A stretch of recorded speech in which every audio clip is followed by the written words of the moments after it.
ഇതൊരു വളരെ ദൈർഘ്യമേറിയ 72 ദിവസം നീണ്ടു നിന്നൊരു മിഷനായിരുന്നു. വളരെ ചലഞ്ചിങ് ആയൊരു മിഷനായിരുന്നു. ആ മിഷന്റെ ഏറ്റവും നിർണായകമായ ഒരു പങ്ക് വഹിച്ച മേജർ ജനറൽ ഇന്ദ്രപാലൻ നമുക്കൊപ്പം ഇപ്പോൾ അതിഥിയായി തത്സമയം ചേരുന്നുണ്ട്. സർ, വളരെയധികം നന്ദി ഞങ്ങൾക്കൊപ്പം ഇപ്പം ചേരുന്നതിന്. വളരെ പ്രയാസമേറിയ, ഞാൻ പറഞ്ഞതുപോലെ വളരെ ചലഞ്ചിങ് ആയ ഒരു റെസ്ക്യൂ ഓപ്പറേഷൻ ആയിരുന്നു. ഇതിൻ്റെ പല ഘട്ടങ്ങളിൽ ഇതിൻ്റെ ഭാഗമായിട്ടുണ്ട്. എന്തിനാ ഈ ലൊക്കേഷൻ ഐഡൻറ്റിഫൈ ചെയ്യാൻ പോലും സാറിൻ്റെ മാപ്പിംഗ് ഉപയോഗിച്ചുള്ള കാര്യങ്ങളാണ് ഏറ്റവും നിർണായകമായത്. എത്രത്തോളം ചലഞ്ചിങ് ആയിരുന്നു, പ്രയാസമേറിയ ഒരു ദൗത്യമായിരുന്നു ഇത്? ശരിക്കും പറയുമ്പോൾ it was very challenging because of the circumstance. അവിടുത്തെ വെതറും പിന്നെ വെള്ളത്തിന്റെ കറണ്ടും, that are the most challenging things. പിന്നെ നമ്മുടെ ടെക്നോളജി ഇറ്റ് സെൽഫ് ഒരു ട്രയൽ ടെക്നോളജിയെ കാരണം you are not very confident as to how good results it will give. Although നമ്മൾ ഹിമാലയയിൽ പോയി ട്രയൽ ചെയ്തപ്പോൾ അവിടെ ഗ്രൗണ്ടിൽ നമുക്ക് റീസണബിൾ റിസൾട്ട് കിട്ടിയിരുന്നു. പക്ഷെ വെള്ളത്തിൽ ഇത് വർക്ക് ചെയ്യുമെന്ന് we had A little doubt.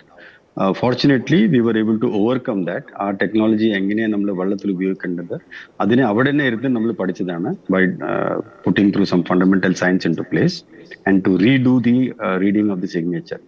അങ്ങനെ ആ ചാലഞ്ചസ് നോക്കിയിട്ട്, plus of course the challenges of information was a big challenge when we reached there.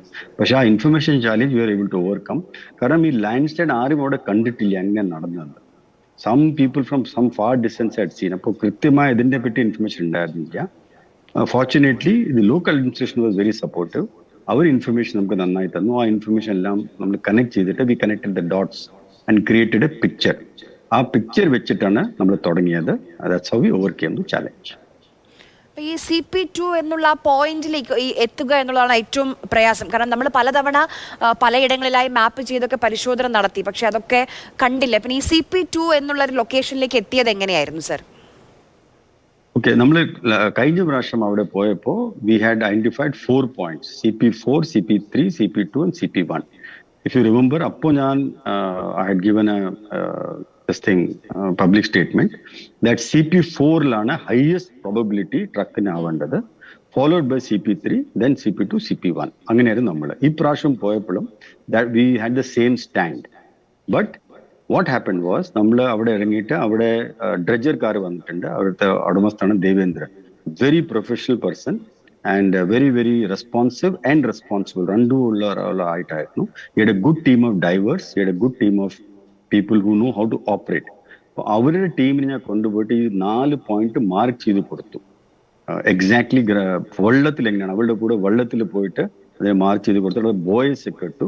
പിന്നെ മാപ്പിൽ പറഞ്ഞു കൊടുത്തു, ഈവൻ ഇഫ് ഈ ബോയ്സ് ഷിഫ്റ്റ് ആയി കഴിഞ്ഞാൽ വെള്ളത്തിൽ ചിലപ്പോൾ ബോയ്സ് ഷിഫ്റ്റ് ആവും, ഷിഫ്റ്റ് ആയാലും ഹൗ ടു റീമാർക്കറ്റിന് അവർക്ക് ഗൂഗിൾ എർത്തിൽ പറഞ്ഞു കൊടുത്തു. And they were very quickly understood, ആ പ്രോസസ് അണ്ടർസ്റ്റാൻഡ്. അതാണ് എനിക്ക് അവിടുന്ന് വരാൻ പറ്റിയത്. ഇപ്പോൾ വൈകുന്നേരം എനിക്ക് അറിവ് കിട്ടി, ആ CP4ലും CP3ലും അവിടെ ഡീറ്റെയിൽ ആയി തെരഞ്ഞു നടത്തപ്പോഴോ ഒന്നും കിട്ടിയില്ല. We had told 30 to 50 meters around the point you have to search. He said we didn't find anything, but simultaneously he gave a very good news for us. Technologically ഒരു good news തന്നു. അവിടെ അവർക്ക് pylon കിട്ടി, tower. The electrical tower was found in CP4 and the cables of that tower, huge amount of cable was found in CP3. അതായിരുന്നു I understood that നമ്മുടെ അവിടെ strongest signal കിട്ടുന്ന reason was because of the electric pylon and tower openly lying there. Barely buried in some logs and some mud, that's all.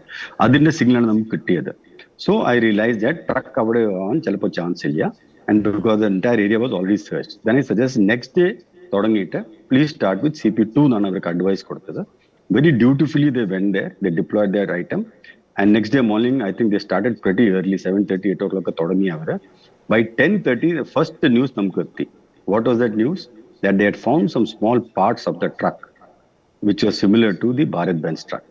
Then they said, I said, this is the time നമുക്ക് ഡ്രൈവറിനെ താഴെ അയച്ചാൽ maybe he'll be able to see more things. So they have a very professional driver who went inside, പോയി video എടുത്തു, video എനിക്ക് അയച്ചു തന്നു. And when I saw that, we saw the mudguard, we saw side plate, 2-3 items കാണാൻ പറ്റി. And then we were sure that this is truck's part. Now the challenge was, അവിടുന്ന് ട്രക്കിനെ എങ്ങനെ പൊക്കിയെടുക്കാം. ട്രക്കിന്റെ wait തന്നെ 16 tons ആണ്. ഈ ഡ്രജർ ട്രക്കിനെ എങ്ങനെ പൊക്കിയെടുക്കും was a challenge. So that is how CP2 identify ആയത്. By about 11:30 we were clear. But our truck edukade, we didn't want to announce to the media that is already kittina. We wanted to keep it, make sure that everything is correct before announcing. That is how by 2:30 or 3:30 it was announced. അപ്പോൾ രണ്ട് സംസ്ഥാനങ്ങളുടെ ഒരു കാര്യമാണ്. കേരളമുണ്ട്, കർണാടകയിലാണ് തെരച്ചിൽ നടക്കുന്നത്. അപ്പം ഇതിൻ്റെ ഒരു ഭാഗമാകുമ്പം ഒരു സഹകരണം, ആളുകളുടെ ഒരു സഹകരണം, അവിടെയുള്ള ആളുകളുടെയൊക്കെ ഒരു സഹകരണം എങ്ങനെയായിരുന്നു ഈ രക്ഷാദൗത്യത്തിൽ? ഐ തിങ്ക് എല്ലാവരും വളരെ സപ്പോർട്ടീവ് ആയിരുന്നു. ബിക്കോസ് നമ്മൾ അവിടെ പോയി അവിടെ ഗ്രൗണ്ടിൽ നമ്മുടെ ടീം വർക്ക് ചെയ്യുമ്പോൾ everybody came for to support. NDRF, navy, army, police, every one was out of the അവർ പോയിട്ട് നമ്മളെ സപ്പോർട്ട് ചെയ്തു. നമ്മുടെ താമസിക്കാനും നമുക്ക് റെയിൻ കോട്ട് എടുക്കാനും മഴയിൽ നനയാനും റെസ്ക്യൂ ചെയ്യാനും എന്തായാലും what ever we asked for MLA അടക്കം അവരുടെ administration was making us available to make us comfortable. അതാണ് ഈ ഇത്ര ചാലഞ്ചസ് ഉണ്ടായിട്ടും you are able to succeed because support of not only people of Karnataka but എനിക്ക് ഒരുപാട് മെസ്സേജസ് വന്നു from people of my friends in Kerala, unknown people in Kerala, just acquaintance in Kerala, ഒരുപാട് messages വന്നിട്ട് it was very encouraging for us to continue working. അതാണ് ഒന്നുകൂടെ ഞാൻ അവിടെ പോയത്. ബിക്കോസ് എനിക്ക് ഒരു അറിവ് കിട്ടി. Arjunan sister was there. അവര് പേഴ്സണലായിട്ട് എന്നെ വരാനായിട്ട് റിക്വസ്റ്റ് ചെയ്തിരുന്നു MLA. എനിക്ക് വിളിച്ച് പറഞ്ഞു. So I could not say no. അതാണ് സെക്കൻഡ് ടൈം ഞാൻ അവിടെ പോയിട്ട് അവിടെ പോയിന്റ് കൊടുത്തത്. എന്തായാലും എല്ലാവരുടെ ഭാഗത്തു നിന്നും വളരെയധികം നന്ദി താങ്കളോട് പറയണം. ഒരു കാര്യം കൂടി ചോദിച്ചോട്ടെ, ഇപ്പം നമുക്ക് രണ്ടുപേരെ കൂടി അർജുനെ കണ്ടെത്തി, രണ്ടുപേരെ കൂടി കണ്ടെത്താനുണ്ട്. ആ തെരച്ചിൽ അവിടെ മുന്നോട്ട് പോകുന്നുണ്ട്. ജഗന്നാഥും ലോകേഷും, അവരെ കണ്ടെത്താനുള്ളൊരു പ്രോബബിലിറ്റി താങ്കൾക്ക് എന്താണ് തോന്നുന്നത് അതിൽ? നൗ ദാറ്റ് ഇതിൽ കുറച്ച് സക്സസ് കിട്ടിയിട്ടുണ്ട്. ഓൺലി ഇഷ്യൂ ഈസ് ഒരു കൺസേണിങ് ഇഷ്യൂ ആണ്. കാരണം അവരും ഇപ്പോൾ ഇഫ് യു അസ്യൂം ദാറ്റ് അവരുടെയും ബോഡി വെള്ളത്തിലാണെങ്കിൽ the possibility of the body being in that shape, ഇപ്പൊ നമ്മൾ കണ്ടുവല്ലോ അർജുനന്റെ എങ്ങനെയാണ് നമുക്ക് കിട്ടിയത് ശരീരം, ആ ശരീരം സ്റ്റേറ്റ് ആയിട്ട് അവരെ കണ്ടുപിടിക്കാനായിട്ട് കുറച്ചുകൂടി ബുദ്ധിമുട്ടായിരിക്കും. അത് മാത്രമല്ല ഇപ്പൊ നമ്മുടെ ഡ്രോൺ പരിശോധന we had taken to Wayanad. അവിടെ we had requisitions to identify the bodies buried inside the earth. വയനാട്ടിൽ കുറെ അവിടെ നമുക്ക് ഇത്ര സക്സസ് കിട്ടിയില്ല because we don't have the AI capability to identify bodies. അതിന്റെ ഡേറ്റ നമ്മുടെ കയ്യിലില്ല.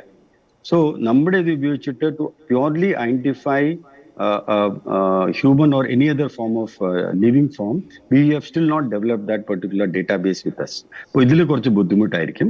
But we are only hoping that since ആ ഏരിയയിൽ തന്നെ ഇത് കിട്ടിയ കാരണം സെർച്ച് നടത്തിയാൽ it a possibility to get them and we are hopeful അതും കിട്ടണം. കാരണം അൾട്ടിമേറ്റ്ലി എല്ലാവർക്കും ക്ലോഷർ വേണം. പറഞ്ഞ പോലെ അർജുനന്റെ ഫാമിലിക്ക് ക്ലോഷർ കിട്ടി. They have legal closure, they have spiritual closure. ഇത് രണ്ടും വളരെ ഇമ്പോർട്ടൻ്റ് ആണ്. ഏത് ലൈഫ് ആയാലും ആള് പോയാലും ഇത് രണ്ടും നമുക്ക് നമ്മുടെ കൾച്ചർ പ്രകാരം നമ്മുടെ ട്രഡീഷൻ പ്രകാരം ഇതൊക്കെ ചെയ്യാനുണ്ട്.